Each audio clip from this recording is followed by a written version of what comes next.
আলুর এই স্ন্যাক্সগুলো উপরটা হয় অনেক বেশি ক্রিস্পি আর ভিতরটা হয় সফট এবং ফ্লাফি। আপনি হয়তো কখনোই ট্রাই করেননি আলুর এই মজাদার ইউনিক রেসিপি। সেই সাথে রেসিপিও কিন্তু অনেক সহজ আর উপকরণগুলো আমাদের সবার হাতের কাছেই থাকে। আমি এখানে মিডিয়াম সাইজের 2টা আলু সেদ্ধ করে খোসা ছাড়িয়ে নিয়েছি এবং আলু কিছুটা গরম থাকতে থাকতে আলু ভর্তা করে নিয়েছি। আমি একটা কাঁটা চামচের সাহায্যে ভর্তা করছি, আপনার যেভাবে সুবিধা হয় ওইভাবেই ভর্তা করতে পারেন। এবার একটা বড় বাটিতে আলু ভর্তা নিয়ে নিচ্ছি। আমি এখানে মিডিয়াম সাইজের একটা পেঁয়াজ মিহি কুচি করে কেটে দিয়ে দিচ্ছি। সেই সাথে দিচ্ছি ঝালের টেস্ট বুঝে কাঁচামরিচ কুচি আর দিচ্ছি চিলি ফ্লেক্স। আপনি যেমন ঝাল খান ওইটা বুঝে দিবেন।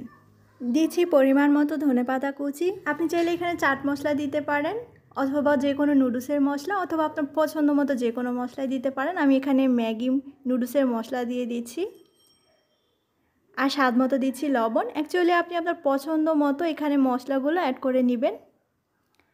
তারপর সব কিছু একসাথে মিশিয়ে নিলাম। এবারে এখানে 1.5 কাপ দিচ্ছি চালের গুঁড়ো। আমি এখানে শুকনো চালের গুঁড়ো দিচ্ছি। চালের গুঁড়ো দিয়ে আস্তে আস্তে মিশিয়ে নিতে হবে। প্রথমে এরকম শুকনো এবং ড্রাই মনে হবে, তবে এখানে পানি দেওয়া যাবে না। আস্তে আস্তে 3-4 মিনিটের মতো সময় নিয়ে মাখিয়ে নিলেই দেখবেন সফট এবং স্মুথ একটা খামির তৈরি হয়ে গেছে। এবার আমি হাত ধুয়ে নিচ্ছি আর তারপরে হাত মুছে নিব এবং হাতে সামান্য পরিমাণে তেল মাখিয়ে নিচ্ছি। এবারে আপনি আপনার পছন্দ মতো যে কোনো ধরনের শেপে এটা তৈরি করতে পারেন। চাইলে এরকম গোল করতে পারেন অথবা কাবাবের মতো চ্যাপ্টা করেও বানাতে পারেন, কিংবা চাইলে ফ্রেঞ্চ ফ্রাইয়ের মতো লম্বা লম্বা স্টিকের মতো করেও বানাতে পারেন।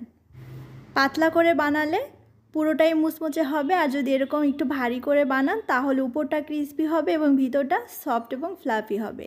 ভাজার জন্য তেল খুব ভালো করে গরম করে নিয়েছি আর তারপরেই দিয়ে দিচ্ছি। অবশ্যই তেল ভালো করে গরম করে নেবেন আগে এবং মিডিয়াম আঁচে ভেজে নিব 4 থেকে 5 মিনিটের মতো, এতেই হয়ে যাবে। তবে একটা কথা অবশ্যই মাথায় রাখবেন, আপনি যদি এরকম গোল গোল করে তৈরি করেন, যেহেতু এতে চালের গুঁড়ো আছে তাই তেলে ভাজার সময় এগুলো অনেকটাই ফুলে যাবে এবং একটু ফেটে গিয়ে তেল ছিটে আসতে পারে। সেক্ষেত্রে আপনি দুর্ঘটনা এড়াতে চাইলে এরকম গোল না করে একটু চ্যাপ্টা করে বানাবেন, তাহলেই হবে। তবে তেলের মধ্যে কখনোই একদমই ভেঙে যাবে না। আমি লাল করে ভেজে নিয়েছি, দেখতে পাচ্ছেন কতটা মুচমুচে হয়েছে উপরটা আর ভিতরটা এরকম সুন্দর ফ্লাফি হয়েছে। খেতে অসম্ভব মজার, বানিয়ে না খেলে আপনি বুঝতেই পারবেন না। সবাই অনেক বেশি ভালো থাকবেন। আজকে এখানেই বিদায় নিচ্ছি। আসসালামু আলাইকুম।